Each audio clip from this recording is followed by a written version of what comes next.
Yeah, hi there. These comments are for, I'm just going to use the initials of your name, R, and I just read your essay, and I am Michael, the founder, owner, and the materials writer for all of your lessons at Stealth, the 7-step system to pass the TOEFL IBT. So let's take a look at your independent writing practice test number 28.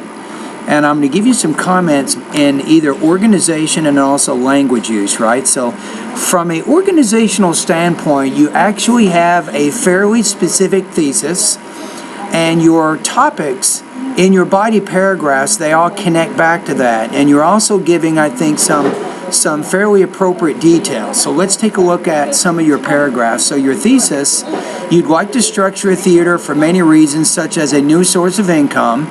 You have several options for job opportunities, and then spend fun time easily.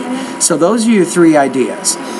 Now with your first topic of the second paragraph, you say, it is a wonderful idea to build a theater in my neighborhood. Now I would probably, instead of saying that, connect it a little bit better back to your first idea. You might say, first, from my point, building a new movie theater will create a new source of income for the community. That would be a little bit better topic sentence than the one you have. And then you have all the reasons that you have, right?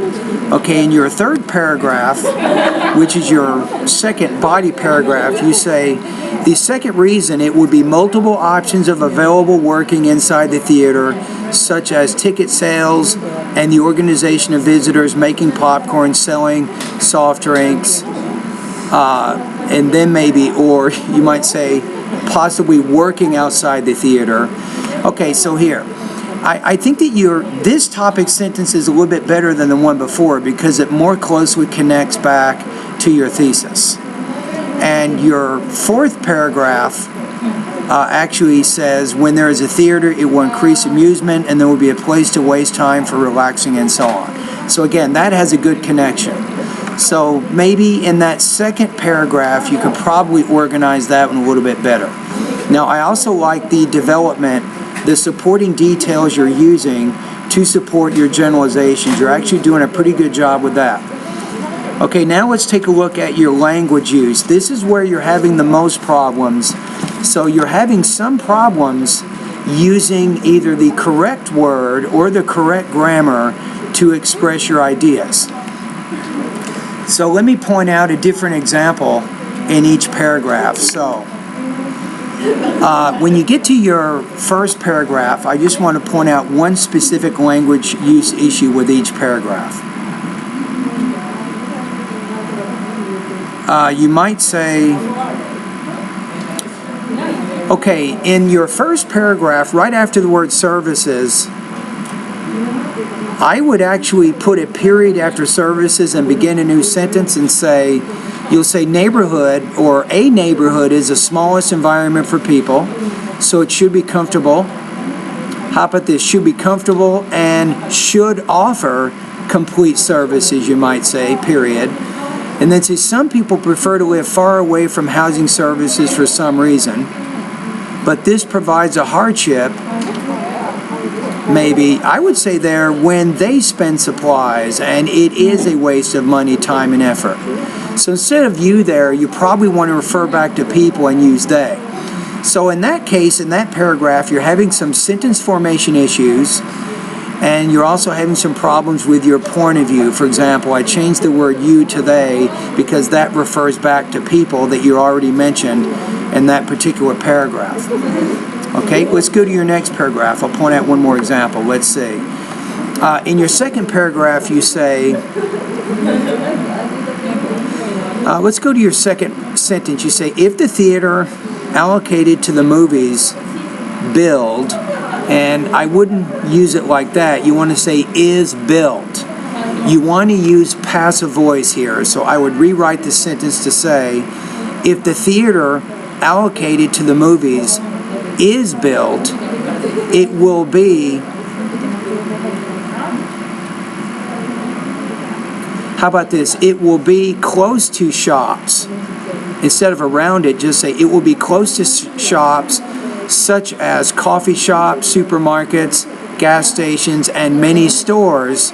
Instead of which serve, just say many stores serving people who will be available in that same area. So after people, you want to use the word who there.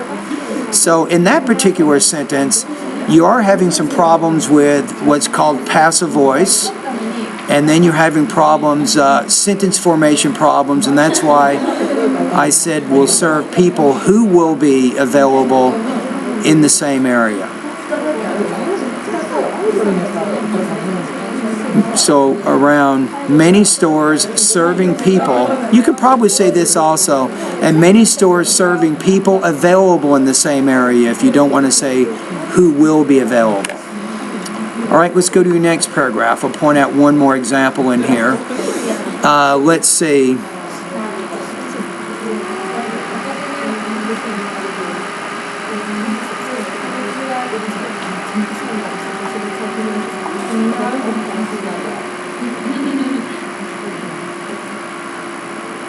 Okay, let's go to the last sentence of this paragraph. You say, often as a result of all of these maybe reasons, you say neither unemployment nor homeless. How about homelessness? That way you have unemployment, which is a noun. You have homelessness, which is also a noun. So you say neither unemployment nor homelessness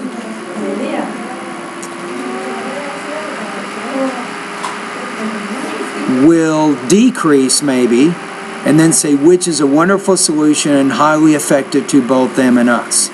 You might rewrite to say there. Okay, let's go to your next paragraph. Let me see if I can point out an example here.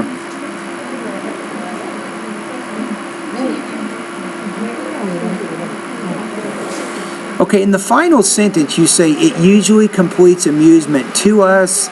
A native speaker wouldn't say it that way. Let's take a look at the sentence below. Say also, maybe comma, if my friends or my family, I would say meet me at my home instead of met, and then put and after spending time talking together, we can go to the movies quickly and easily without any planning or wasting of time. And maybe after time put a comma and put thus giving us amusement. That would probably be a little bit better. After time, put thus giving us amusement. Okay, in your final paragraph, in the last paragraph, I like your transition word, by the way. You say all in all. All in all is a great word because that's what you use near the end of your ideas as a way of making a conclusion.